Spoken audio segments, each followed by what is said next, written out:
Welcome to Aging Well with Angela and Alice Liu. I'm your co-host Alice, and today we are pleased to welcome Dr. Kate Dupuis. Dr. Dupuis is a psychologist and neuropsychologist and serves as the Sligo Innovation Leader in Arts and Aging. She is also a professor at Sheridan College in the Faculty of Applied Health and Community Studies. Her work focuses on how arts and creativity and self-expression can support the health and well-being of older adults and those who care for them. Dr. Dupuis, it's wonderful to have you here. How are you today? Oh, well, thank you so much for having me. I'm doing well. It's a bit of a gloomy fall day, but it seems like the sunshine's coming in just in time for our recording. So it's a nice little bit of a change with that sun coming in. I read that you've always loved the arts. Why did you decide to focus on bringing that passion to the older adult population? Yeah, so actually, I grew up in Montreal, so it sounds like that's where you are right now. And Yeah. I was very lucky as a child. One of my aunts would often go to Place des Arts, which would put on many different performances, and I was her plus one. And so I Mhm. was really lucky as a little girl to often get exposure to arts, creativity, dance, music. And my family is all very creative. My mother's an artist, my father's an architect. There was always a lot of music, a lot of arts in our home. And so I think I was exposed to that at a very young age. I was a very imaginative child. I was an only child, so I spent a lot of time making up big imagination, families and friends and things like that, playing imagination. So I think I was always sort of a creative person. And then I was working in the memory clinic at Baycrest Health Sciences here in Toronto for a few years. And I was noticing, my clients and their family members would come and say, "What can we do to prevent changes to our brain health as we get older? How can we? This is actually the number one question. If you ask older adults, what are you most afraid of as you get older? Folks actually will specify getting dementia, developing, for example, a neurodegenerative disease such as Alzheimer's over, for example, a cancer. And so this Mm. was a common question I would get in the memory clinic. What can I do to stay fit, stay active? And obviously, many of the things that we know from the research support our brain health are things related to reducing your stress, eating a wide variety of nutritious foods, getting physical activity, not being too sedentary. But then another key piece of it is what do you like to do for fun? What do you like to do for recreation and leisure? What sort of feeds your soul? And so many people would talk to me. I like to sing, I like to dance, I like to read, I like to go to the movie theater. And it really emphasized to me how crucial the arts actually are, not only just for passing the time, but really to contribute to that healthy aging journey that so many of us are desiring, are looking for as we age. Mm. So my next question kind of ties back into what we were talking about before, but what makes an activity artistic? It's a great question. I would say when we talk to people about, do you like doing artistic activities? Very few people actually say yes.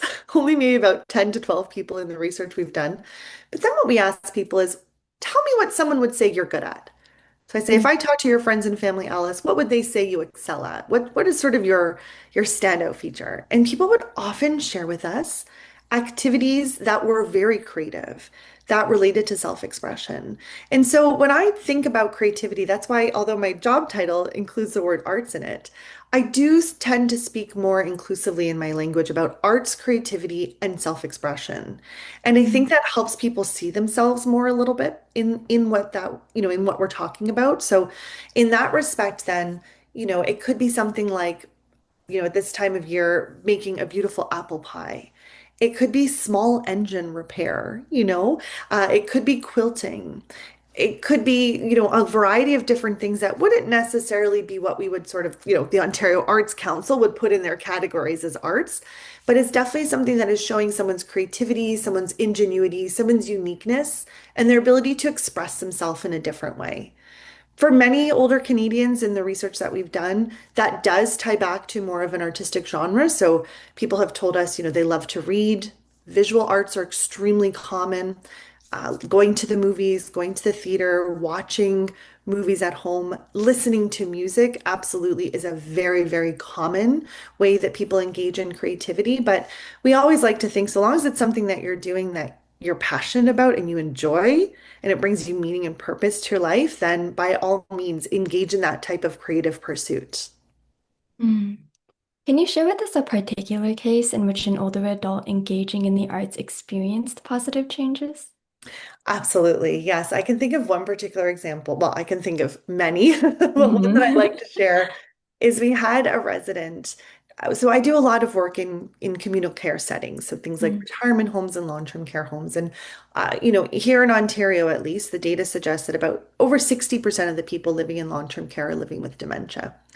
And we had one particular resident who was experiencing what we call personal expressions. So was saying a lot that they wanted to leave, they wanted to go home. Now, those types of thoughts and feelings can be difficult for the person themselves. It can also be more difficult for staff, right? You feel so empathetic for the resident. It's also, it's a lot for the resident to be walking up and down the hallway calling out, I want to go home. And in this particular experience, we actually brought in intergenerational music therapy to this particular long-term care home. So very small children under the age of 1, typically from the community, would come in with a parent or a grandparent and engage with the residents in weekly music therapy. And this just happened to be the first session that I was witnessing of this session, of this particular program. And this resident, as soon as the music started, went and sat right down, was completely engaged, was singing along with the music therapist. For that 45-minute period of time, they were no longer expressing those desires to leave, those desires to go home. I think they just felt so comfortable being in the music. It was so familiar to them. They could sing along to some of the songs with the music therapist. It really helped to change how they were feeling inside their body, and it helped to bring them that joy and pleasure, even for a short period of time. And so that has always really stuck in my mind at how powerful the arts can be for people. And I think it also is a good example for me because sometimes when we think about people who are living with dementia, people who are going along their dementia journey, there can be some stigma around that. There can be some misconceptions about, oh, there's no point in trying to read a book with Mrs. So and so because she can't pay attention and she can't remember. People's creative connections are maintained long, long into their dementia journeys. And so there's never a harm in at least trying to engage someone through the arts, through creativity, regardless of how far they are along in that journey. And for me, that particular residence always sort of stuck in my head. What an incredible change there was in that person. And I think it was also an opportunity to think like, what was this person like before? And so much of the work that I do and many of my colleagues do with older adults, we're meeting people, 80, 90 years into their life. We didn't have the opportunity to know them throughout the lifespan, but these small connections through the arts can help kind of give us an idea, a little glimpse of maybe who that person was before, they began this dementia journey, before they moved into this particular type of congregate care setting. That is absolutely amazing and a great way to bond as well, I imagine. Yeah, and it's also, you know what, a lot of the work that I do, of course, it focuses on older adults, Hmm. but we also look at people who care or who are in the care ecosystem around an older individual. So that could be a family Hmm. member or friend who is supporting someone to live at home. But more often in the research I do, it's the people who are more formally caring, so people who work as staff in long-term care and retirement. And it's really interesting because when you see a resident acting in the same way every single day, there's this opportunity then when that person changes because arts are there, music is there, they're painting, they're drawing, they're dancing, whatever it is. There's not only an opportunity for the resident to benefit, but there's an opportunity then for the staff to see them in a different light, and to really start to think, who was this person? In our field, we talk a lot about this idea of person-centered care. So pushing Hmm. back against the more traditional medicalized model of care that we've had for so long, really thinking about who is that person at their core. And the arts is an incredible way of helping to tap into who that person was, long ago, way before we ever first met them. Wow. Speaking of access, what are some other ways that families or communities can make art more accessible to seniors? Yeah, so, one of the things that's lovely to see is a lot of arts-based or creative-based programming that's happening sort of at the grassroots municipal level. So of course, while, for example, you could travel down to the Art Gallery of Ontario, maybe take a drawing class there or an art class there. Here, I live in the city of Toronto. There's so many recreation opportunities that are offered through the city. So for Mhm. example, our kids' school in the evening, their community center is given over to yoga or to dance. And most of these classes are very, very low cost. There's often an even more of a reduction in cost for older individuals. So ensuring that we continue to fund the arts, here in Canada, we just had a federal budget come out, ensuring that we continue to advocate to politicians at municipal, provincial, and federal levels to continue to fund the arts. There's no question that the arts benefit the health and well-being of Canadians. We have to make sure that governments are giving funds to community programs, to cities, to arts organizations so they can continue to provide the programs. But I think it's also important for people to remember that there's no sort of correct way to engage in the arts. And it's a zero-sum game. Anything you do, it's not like there's one art form that will be better for your brain health than another. So long as it's something you enjoy, something that brings you meaning and purpose, and something that you can engage in practically and realistically, it could be watching a documentary about a particular dancer on YouTube, or it could be traveling to Place des Arts to watch, Les Grands Ballets du Nutcracker. Either way is great. Either way is an opportunity for connection, for learning something new, for trying out something different. And so I think that's really important for folks to understand. And then Mhm. I'd say the last thing is when we're creating programming for older adults, and this is something I've heard through my research, it's really important that organizations involve older adults in that decision making. Mm, When we talk to older adults and we say, what are some barriers to you actually going out and participating in activities in your community?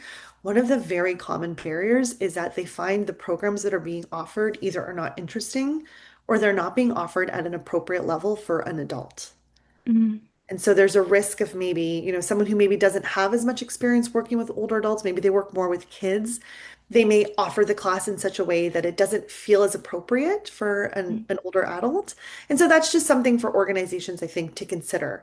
Have an advisory group, have one or two older adults who comes in and looks at your calendar with you before looks at the course description before you publish it online to make sure that you're not doing anything that's sort of feeding into the already very ageist perspectives that we sometimes have here in our North American society.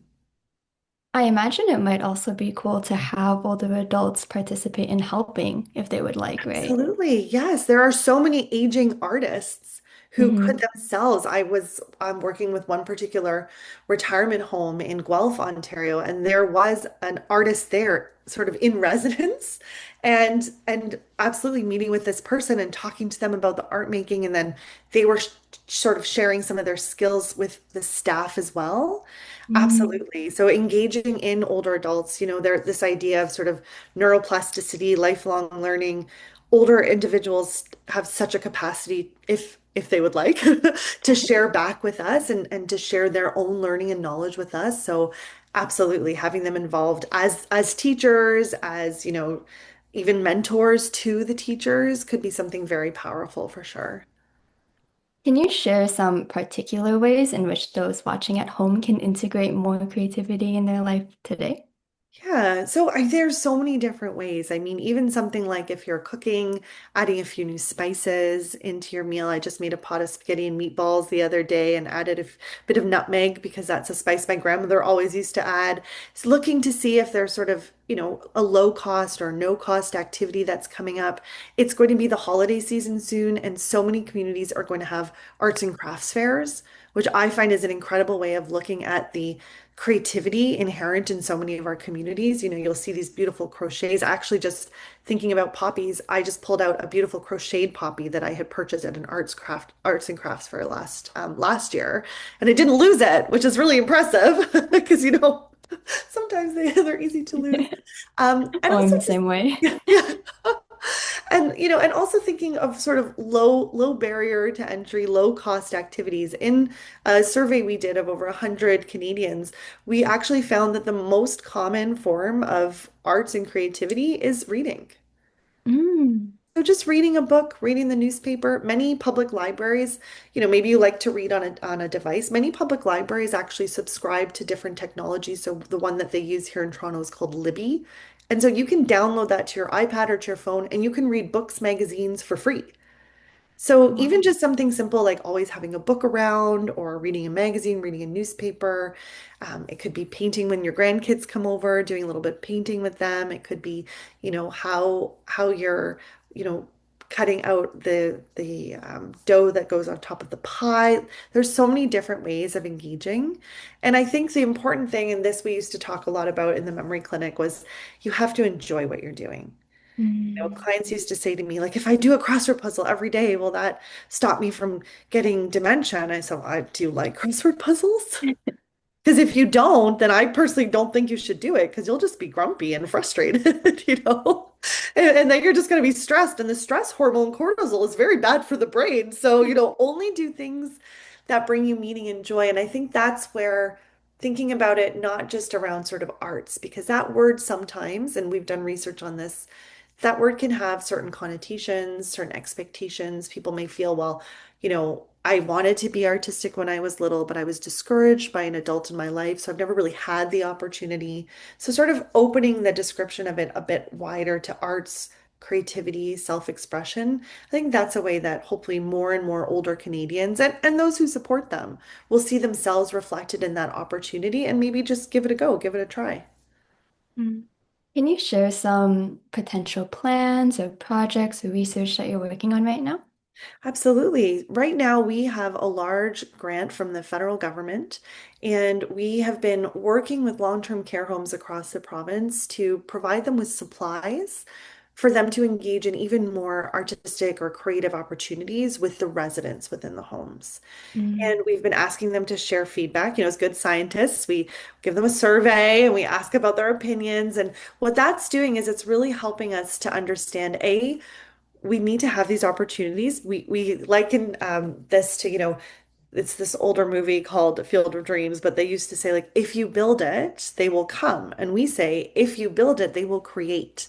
If you build in opportunities for creativity, if you offer supplies to people for creativity, this is what we're starting to see from our data. People will just naturally engage. People may have some preconceived notions about what older adults may be more interested in or the safety of older adults around certain items. So, for example, we sent out air dry clay and one participant said, I was really concerned about the residents using that, but hey, turned out it was great and everyone made beautiful little sculptures. So that's one area of inquiry is sort of self-directed. We're not telling people what to do. We're giving them a certain supply kit and then saying, tell us what you did with it. So that I love to do in my work. I don't like to sort of give a prescribed intervention as much. I do kind of love the idea of giving people supplies and looking how creative they are with it. We also have some work that we're doing in the community where we've been offering memory programs. So for people who don't seem to have any sort of diagnosis or anything. But they're just starting to feel like their memory's changing a little bit. We have previously offered programming where we combine sort of visual art making with a memory intervention. So to really Mm. bring a lot of creativity into how we're teaching people how to support brain health as they age. And people really seem to enjoy that and also connect really well around that because then they can create things and then share it with one another.